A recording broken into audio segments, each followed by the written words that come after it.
Assalamualaikum warahmatullahi wabarakatuh. Baik anak sekalian, pada kesempatan ini kita akan belajar tentang Asmaul Husna. Ya, ada beberapa Asmaul Husna yang kita akan bahas pada kesempatan ini, dan salah satunya pada kesempatan ini adalah Al-Karim. Anakku sekalian, Al-Karim artinya bahwa Allah itu yang maha mulia. Allah adalah zat yang maha sempurna dengan kemuliaannya, tidak dilebihi oleh siapapun selain dirinya, yaitu Allah Subhanahu wa Ta'ala. Nah, karena kemuliaannya itulah Allah memiliki kebaikan yang tidak terbatas. Dia akan memberi jika diminta dan tetap memberi meski ia tidak diminta. Allah berfirman di dalam surah Al-Mu'minun ayat 116. A'udzubillahi minasyaitonirrajim. Bismillahirrahmanirrahim. Fata'alallahul malikul haq. La ilaha illa huwa rabbul arsyil karim. Artinya, maka maha tinggi Allah, Raja yang sebenarnya. Tidak ada Tuhan selain Dia, Tuhan yang mempunyai aras yang mulia.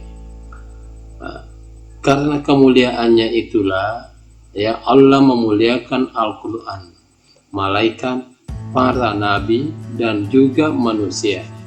Jibril, malaikat yang menyampaikan kitab Allah kepada Nabi Muhammad sallallahu alaihi wasallam, maka dia itu adalah utusan yang mulia. Rasulullah sallallahu alaihi wasallam juga seorang nabi yang mulia, ya. Begitu pula dengan anak-anak Adam lainnya. Ya. Allah berfirman di dalam surah Al-Isra ayat 70. وَلَقَدْ كَرَّمْنَا بَنِي آدَمَ وَحَمَلْنَاهُمْ فِي الْبَرِّ وَالْبَحْرِ وَرَزَقْنَاهُم مِّنَ الطَّيِّبَاتِ وَفَضَّلْنَاهُمْ عَلَى كَثِيرٍ مِّمَّنْ خَلَقْنَا تَفْضِيلًا.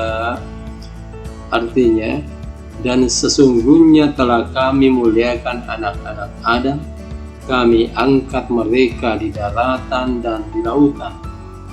Kami beri mereka rezeki dari yang baik-baik, dan kami lebihkan mereka dengan kelebihan yang sempurna atas kebanyakan makhluk yang telah kami ciptakan.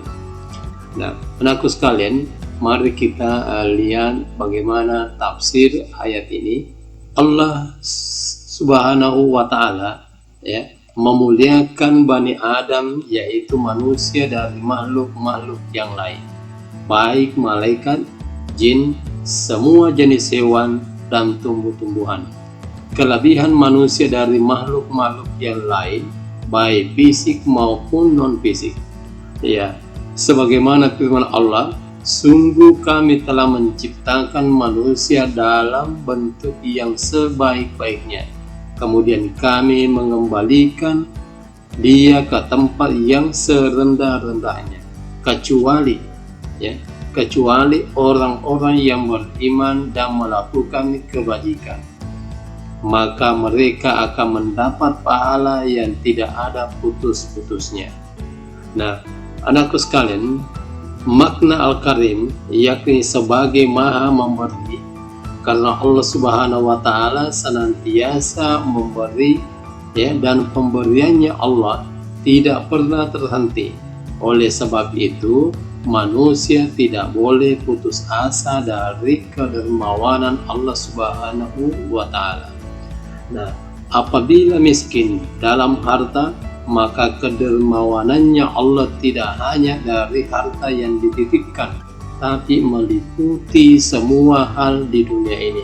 Maka tidak perlulah kita kecil hati bagi yang tidak memiliki harta. mungkin ada kemuliaan Allah berikan dalam bentuk yang lain. Nah, begitu juga sebaliknya, bahwa manusia yang diberi harta dan dermawan hendaklah tidak menjadi sombong, sebab Allah itu tidak menyukai orang yang sombong. Orang yang diberikan harta melimpah atau orang yang tidak dianugerahi harta oleh Allah Subhanahu wa taala, keduanya mesti selalu bersyukur kepada Allah Subhanahu wa taala. Sebab orang yang miskin pun sebenarnya telah diberi nikmat selain harta. Nah, anakku sekalian, nama Al-Karim juga dimaknai sebagai yang maha memberi maaf. Hal ini disebabkan karena Allah Subhanahu wa taala memaafkan dosa para hamba yang lalai dalam menunaikan kewajiban tapi mau bertobat dengan sungguh-sungguh. Allah Subhanahu wa taala adalah yang maha pengampun bagi hamba yang berdosa. Allah Subhanahu wa taala akan mengampuni seberapapun besar dosa hambanya selama hambanya tidak meragukan kasih sayang dan kemurahan Allah Subhanahu wa taala. Nah, anakku sekalian, dengan memahami dan menghayati makna Asmaul Husna Al-Karim ini, maka hendaknya kita memiliki budi pekerti yang baik. Di antaranya itu adalah yang pertama, menghiasi diri kita itu dengan akhlak-akhlak yang baik. Tuh, tingkah laku yang baik, perilaku yang baik, ya. Dan yang kedua, menjaga kehormatan diri kita. Jadi menjaga kehormatan diri kita untuk dari melakukan suatu perbuatan-perbuatan yang tercela.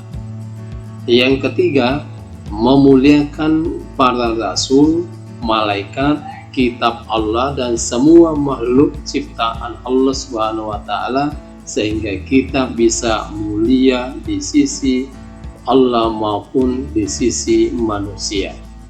Nah, itulah sekalian singkat penjelasan mengenai makna dari Al-Karim ini.